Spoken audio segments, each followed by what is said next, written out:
వాతావరణ విషయానికి వద్దాం. తెలుగు రాష్ట్రాలు రుతుపవనాలు వేగంగా విస్తరిస్తున్నాయి. రాయలసీమకు ఆనుకుని ఉపరితల ఆవర్తనం కొనసాగుతుండటంతో దక్షిణ కోస్తా రాయలసీమ జిల్లాలతో పాటు తెలంగాణలోనూ ఈదురుగాలులతో కూడిన వర్షాలు కురుస్తాయని వాతావరణ శాఖ అధికారులు వెల్లడించారు. గంటకు 30 నుంచి 40 కిలోమీటర్ల వేగంతో ఈదురుగాలులు వీస్తాయని హెచ్చరిస్తున్నారు. పలు ప్రాంతాలకు ఎల్లో అలర్ట్ జారీ చేశారు. మరోవైపు జీహెచ్ఎంసీ పరిధిలో రేపు భారీ వర్షం కురిసే అవకాశం ఉందంటూ వెల్లడించింది వాతావరణ శాఖ. మరింత సమాచారం మా ప్రతినిధి ఖాజా లైవ్ లో అందించడానికి సిద్ధంగా ఉన్నారు. ఓటీయూ ఖాజా.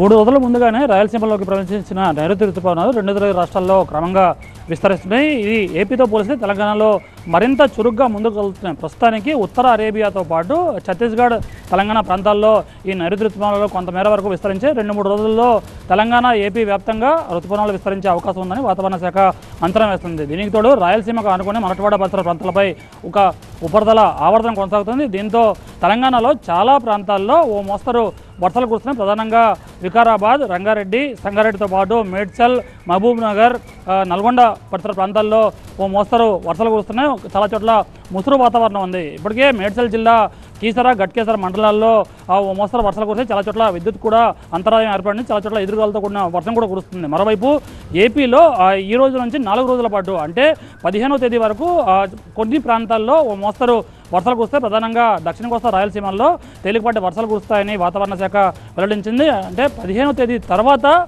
ఈ రుతుపవనాలు ఏపీలో మరింత వేగాన్ని పుంజుకుంటాయి. ఇప్పటికే విజయనగరం వరకు విస్తరించిన ఈ నైరుతి రుతుపవనాలు ఆ తర్వాత మరింత వేగాన్ని పుంజుకొని మరింత బలాన్ని చేకూర్చి విస్తారంగా వర్షాలు కురిసే అవకాశం ఉందని చెబుతున్నారు. ఇప్పటికే అరేబియా మహాసముద్రంలో, ఉత్తర అరేబియా మహాసముద్రం వరకు విస్తరించిన నైరుతి రుతుపవనాలు ఆ ప్రాంతంలో చాలా బలంగా ఉన్నాయి. వాటికి తోడు ఏపీ వైపు కాస్త బలహీనంగా ఉన్నాయి. ఎందుకంటే ఉత్తర దిశ నుంచి వీస్తున్న పొడిగాళ్ళకు తోడు ఇటువైపు నుంచి వీస్తున్న గాలుల్లో కోత ఉండడం వల్ల కాస్త బలహీనంగా ఉన్నప్పటికీ 15వ తేదీ నుంచి ఏపీలో కూడా కాస్త వర్షాల ప్రభావం పెరుగుతుందని వాతావరణ శాఖ నిపుణులు అంచనా వేస్తున్నారు. ఇదే క్రమంలో ఎదురుగాలతో కూడిన వర్షాలు పడతాయి. అలాగే కొన్ని ఎండ ఉన్న ప్రాంతాల్లో కూడా ఒక్కసారిగా వాతావరణం మారి కిమ్లో నింబస్ మేఘాలు కమ్ముకొని దట్టంగా కమ్ముకొని ఒక్కసారిగా వాతావరణం మారి వర్షాలు కురుస్తాయని వాతావరణ శాఖ నిపుణులు అంచనా. ఉరుములు, పిడుగులు కూడా పడే అవకాశం ఉంది. రైతులు అలాగే కళ్ళల్లో ఉండేవారు కూడా